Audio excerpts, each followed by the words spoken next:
Je suis le docteur Varin, pédiatre et pneumologue pédiatrique à l'Apollo Vanakram, Chennai. Le sujet de discussion d'aujourd'hui sera l'asthme pédiatrique.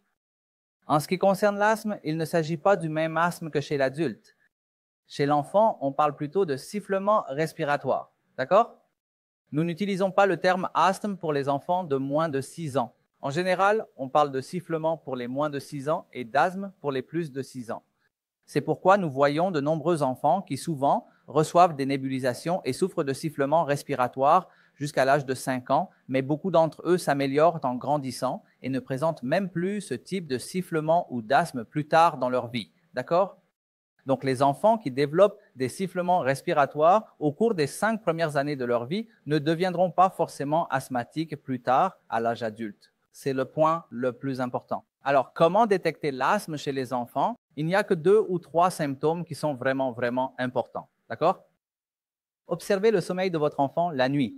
S'il tousse beaucoup la nuit, surtout vers minuit et tôt le matin, entre 4h100 et 6h, une toux qui l'empêche de dormir. C'est le tout premier symptôme.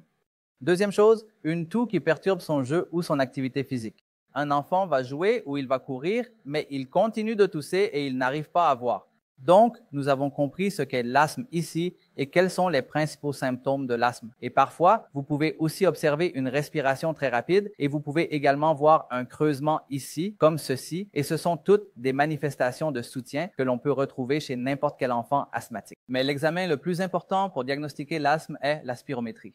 Pour les enfants de plus de 6 ans, nous faisons une spirométrie pulmonaire et pour les enfants de moins de 6 ans, nous réalisons un test appelé oscillométrie par impédance. C'est une technique très récente. Auparavant, nous ne disposions pas de cette oscillométrie par impédance. Pour les enfants de plus de 6 ans, la spirométrie nécessite en fait un certain effort. Ils doivent souffler dans un appareil, ce qui est très difficile pour les enfants de moins de 6 ans.